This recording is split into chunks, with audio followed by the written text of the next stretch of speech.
Hi everybody, Russ on the West End Network. Hope you're all safe and well. No fancy video, straight into it. I'm having another rant, and this one is about VAR, video assisted refereeing. We all love it, don't we? We all love it. We all love to hate it, let's be honest.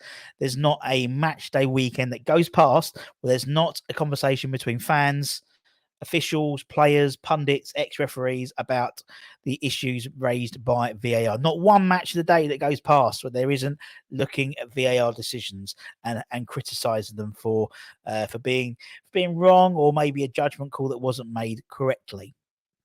Weekend has just gotten back is arguably one of VAR's worst weekends it's had for a long, long time, with two errors, two apologies made by the PGMOL to the decisions made at the Arsenal game against Brentford and also the Brighton game as well. So much so that Harold Webb, who's head of refereeing, he's had an emergency meeting with the Premier League officials this week. John Brooks, who was on VAR for the Brighton game, he was relieved of his duties this weekend. And obviously, the mistakes made, the two mistakes, not including Tom Suchek's handball, but that wasn't a mistake. They haven't come out and apologized for that. Now, some of these mistakes there was would have led to non-consequential issues, wouldn't have led to an impact on the results of the matches, but some could be really costly. And you see how Mikel Arteta is talking about the Arsenal incident, and indeed, if they lose the title by 2 points or a point, they can look at the Brentford game as that issue. What would they do? They've asked for points back. They're not going to get them. But that's wrong. And I'm not an Arsenal fan, as you know. I'm a West Ham fan. But in 2023, we can have driverless cars and Chat GPT, and we can have, we can send rich people to space. Why can't we fucking sort out VAR? I just don't get it. And that's my rant. Now, there's an independent panel who are appointed to investigate the application of VAR every match day, every weekend, for example. And as I said, pre-World Cup, there was actually 6 incorrect interventions of VAR. And then we've had 2 this weekend. So you can see why it's been quite bad.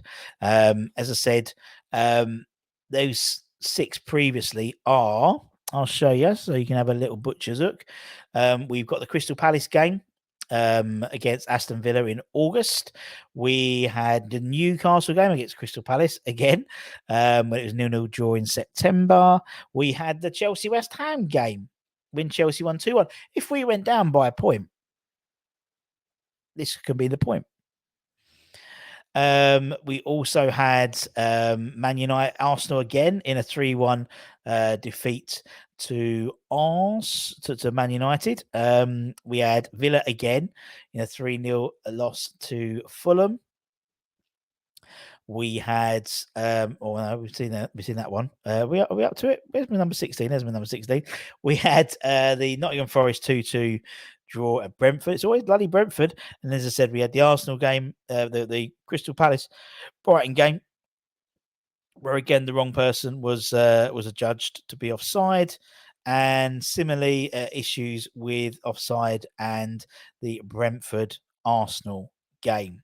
So you can see, it tends to all be about the same thing. Now, as I said, back in September, the Premier League, took the unprecedented step to ask the PGMOL to come out and apologise for any mistakes they make. And that's what they've done. And that's what they do. But even 6, even 8, it's not good enough, I think. Now, granted, the VAR in terms of the Premier League, according to their website, is meant to be, and I've got it written down, it's constantly monitoring the game, but will be only used for clear and obvious errors or serious missed incidents. And that's involving goals, penalty decisions, direct red card incidents, or mistaken identity. The final decision will always be taken by the on-field referee. And indeed, that itself may pressurize referees. If you've got a senior referee in your ear saying, "Oh, I tell you what, have a look at that, mate." Now, the only thing I don't understand as well is when you have goals, although the final decision be made by the on-field referee, it's the information presented to them by VAR. So things like offsides, if they go, yeah, he's offside, then the decision's been made by VAR, really, and the referee has agreed because they're told no different. They can't draw the lines on the pitch. They don't know. I mean, on the Premier League website, it claims that VAR will not achieve 100% accuracy, but will have a positive influence decision making and lead to more correct and fairer judgments. Now, factual decisions such as offside or if a foul is committed inside or outside the penalty area will not be subject to the clear and obvious error test. So, okay, I get you. So they're basically saying that if it's a foul, if it's anything else which isn't cut and dry, where you can see where there's a line to test it, that's where clear and obvious tests come in. Otherwise, everything is judged whether it's onside or offside. Makes sense.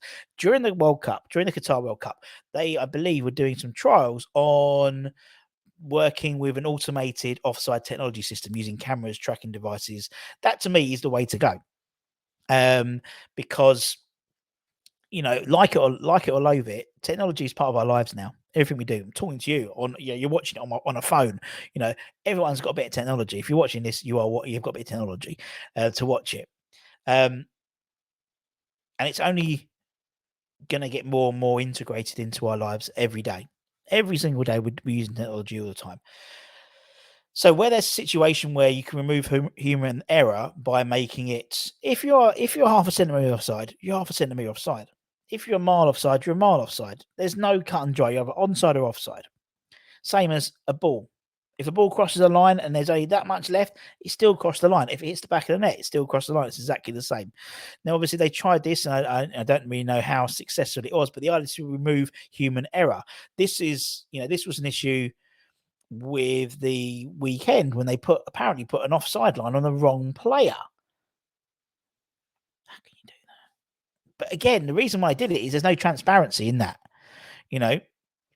Now, for the PGMOL to come out and apologise, that shows some transparency, but it's not enough. Technology now is, in terms of goal line technology, we've been using it for a few seasons now, and despite that being relatively successful, there's still issues as well. There's glitches in the matrix. I think it was the first game back when it was in lockdown.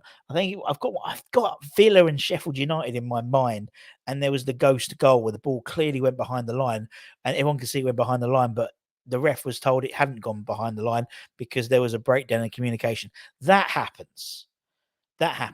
And that's the issue we have with technology, is sometimes it goes wrong. It does go wrong.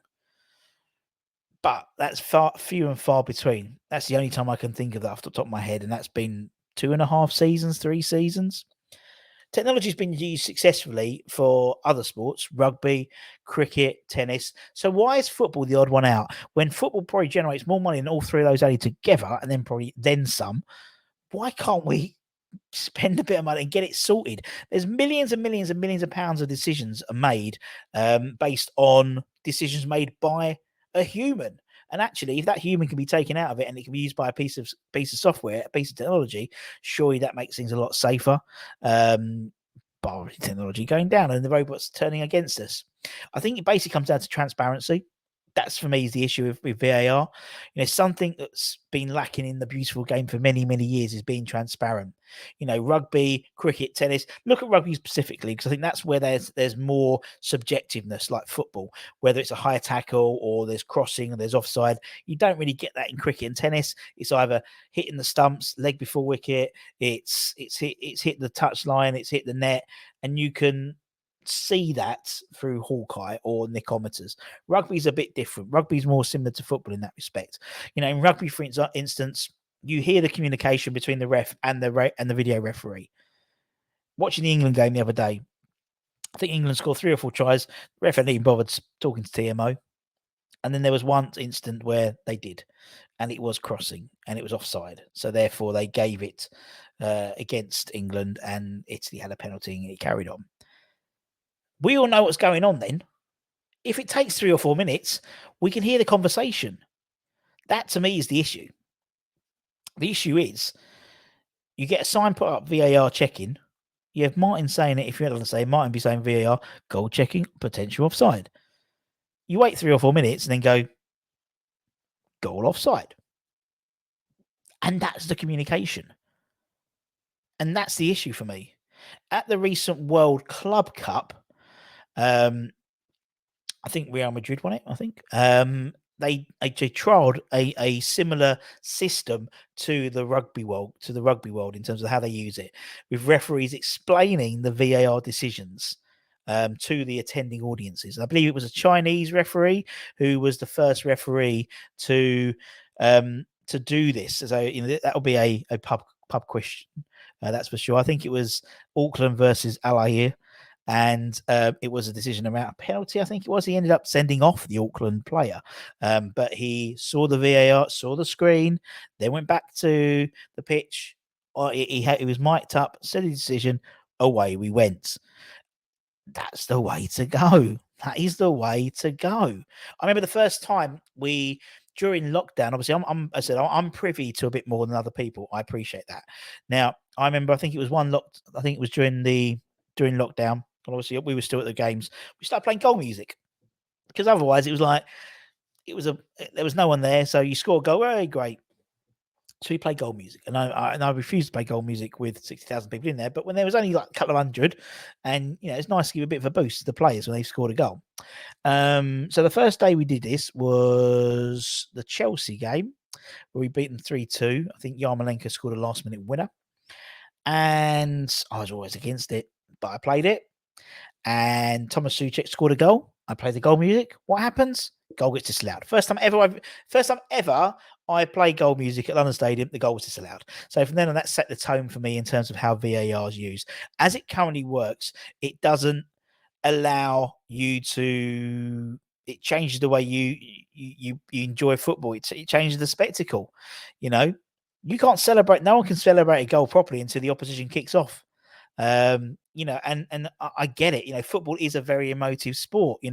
Unlike rugby, football, cricket. Obviously, home and away fans are separated sometimes by a wall. And a contentious decision being played on the big screens may create some ugly scenes. But it's the same for both sides. And it's not just that, but it's the referee. I think it's the way it's handled in rugby makes it clear to everyone. Goes up. If you hear the conversation between Stockley Park and or even if you don't hear that conversation, but the referee, once it's been decision, the referee addresses the crowd and says, offside number 4. Even that would have helped the bloody the weekend. If the opposition number 4 was playing him offside, then you go, actually, no, we were looking at number 6. Straight away there's transparency there because you've spoken about the wrong person. At least it's an honest approach. Surely in 2023, with all these technological advances, we can find a way to make VAR as relatively foolproof as possible. Now, I'm not talking about, the content, like the someone like the Jared Bowen incident, for example, against Chelsea. That was to VAR. That was a contentious decision. Some may have thought most people thought it was a foul. It should have been a penalty. We should have carried on, scored the goal. All that type of stuff. Same as the Thomas Souček one on Saturday. Some people thought it was a penalty. Some people thought it didn't. There's contention there.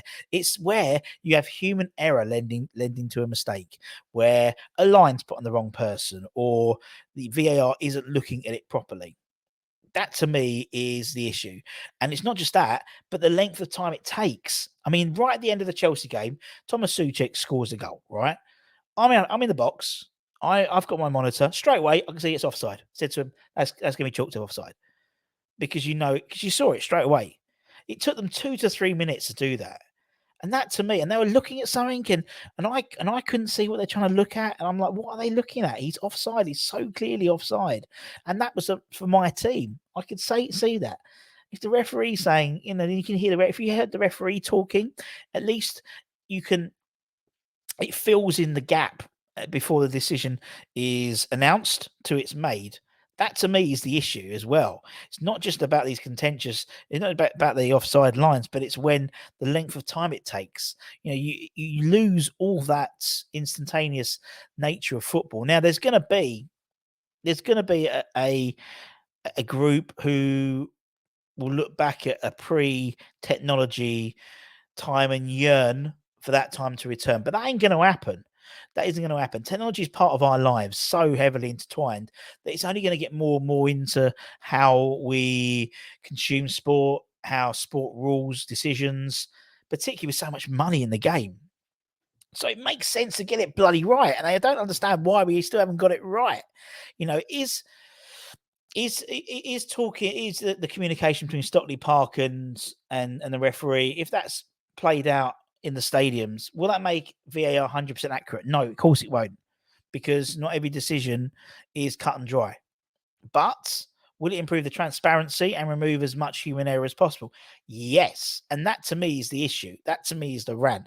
It's not about VAR itself, because actually, I think when used correctly, it works, and it does work for both sides. It does work for both sides. So if a goal is, if a thing was offside when a goal was scored, he's offside. If the ball's crossed the line, it's crossed the line. It's cut and dry. It's black and white. It's yes or no. It's in or out. It's where there's situations where there's contention, and with that contention needs to be transparency. Otherwise, you're going to get more and more people get more and more angry with VAR. And I think actually it's something that we could embrace if it's done properly.